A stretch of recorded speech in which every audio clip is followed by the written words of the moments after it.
अब एक ऐसे मुद्दे की बात करते हैं जिसके बारे में हर तरफ जो है वो चर्चाएं हो रही हैं और हर कोई इस मुद्दे को लेकर जो है वो अपना पक्ष रख रहा है। मुद्दा है वक्फ बिल को लेकर, जो राष्ट्रपति के हस्ताक्षर के बाद कानून जो है वो बन चुका है, जिसका नोटिफिकेशन भी सरकार के द्वारा जारी कर दिया गया है। कई मुस्लिम संगठन इसके विरोध में भी नजर आ रहे हैं। सुप्रीम कोर्ट में 3 याचिकाएं भी गई हुई हैं, लेकिन सरकार का कहना है, सरकार जब बिल को लाई, लोकसभा राज्यसभा में जमकर चर्चा हुई, उनका साफ तौर पर यह कहना था कि वक्फ संपत्ति का जिस तरीके से गलत इस्तेमाल हो रहा है, ये बदलाव, कानून में बदलाव जो है, इस जो गलत इस्तेमाल संपत्ति का हो रहा है उसे सीधे तौर पर जो है वो रोकता हुआ नजर आएगा। सुप्रीम कोर्ट में ना सिर्फ कांग्रेस बल्कि AIMIM और साथ ही साथ आम आदमी पार्टी भी पहुंची है, यानी कि इस बिल को लेकर यहां पर अर्जियां सुप्रीम कोर्ट में डाली गई हैं। तो ज्यादा जानकारी के लिए हमारे साथ हमारे वरिष्ठ पत्रकार प्रमोद जी जुड़ गए हैं। प्रमोद जी, अभी क्या कुछ जो है वो होना बाकी है? कानून बन चुका है, सिर्फ अप्लाई करना बाकी है, नोटिफिकेशन जो है वो जारी की गई है, तो अब क्या कुछ बदलता हुआ नजर आएगा?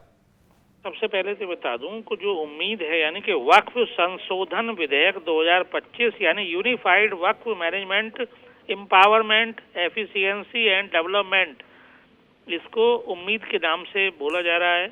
अब कानून बन चुका है। राष्ट्रपति द्रौपदी मुर्मू ने संसद से मंजूरी के बाद विधेयक पर दस्तखत कर दिए हैं और अधिसूचना भी इसमें जारी कर दी गई कल। और शनिवार से देश भर में ये उम्मीद, जो नया कानून है ये लागू भी हो चुका है। हालांकि विपक्षी दल और मुस्लिम संगठन इसका भारी विरोध कर रहे थे। कुछ इस मामले में सुप्रीम कोर्ट में अभी कुछ लोगों ने इसको चुनौती दी है। तो लेकिन फिलहाल जो इसकी स्थिति है, बदलाव हो सकते हैं क्या? ये रोका जा सकता है? देखिए, फिलहाल राष्ट्रपति के मोहर लगने के बाद अधिसूचना जारी हो गई है। देश में इसने कानून का रूप ले लिया है।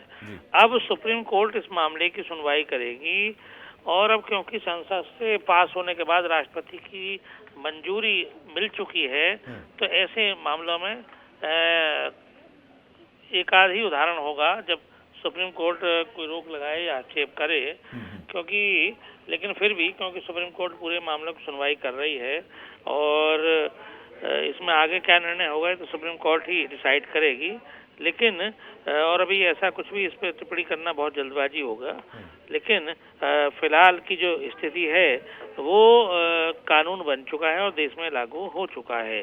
तो मैं ये भी बता दूं कि जो दिल्ली के आम आदमी पार्टी के विधायक हैं अमानतुल्लाह खान ने वक्फ विधेयक की संवैधानिक वैधता को चुनौती देते हुए सुप्रीम कोर्ट की ओर मूव किया है। इसके अलावा और भी कई लोग हैं जिन्होंने इसकी मुखालफत की है। लेकिन बिहार के राज्यपाल आरिफ मोहम्मद खान ने साफ तौर पर कहा है कि वक्फ संपत्तियों पर गैर मुस्लिमों का भी हक है और वक्फ संपत्तियां अल्लाह की मानी जाती हैं। इसका उपयोग गरीबों, जरूरतमंदों और जनहित के लिए होना चाहिए। उन्होंने कुरान का भी हवाला दिया है।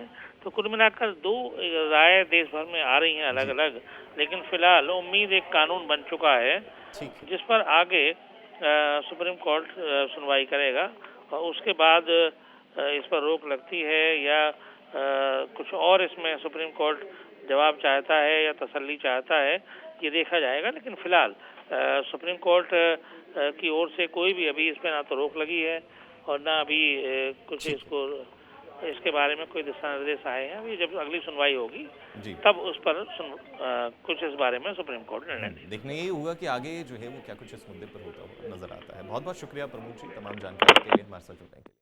तो अब देखना ये होगा कि सुप्रीम कोर्ट इसमें क्या कुछ जो है वो अपना रुख इख्तियार करता है और बट एट द एंड कानून बन चुका है। अब ये इम्प्लीमेंट होना है और इसमें क्या कुछ खास, क्या कुछ बेहतर, क्या कुछ बदलाव होते हुए नजर आएंगे और जो विरोध कर रहे हैं उनका क्या कुछ होता हुआ नजर आएगा, उनके विरोध का क्या इस कानून पर असर पड़ेगा, वो जरूर देखना होगा।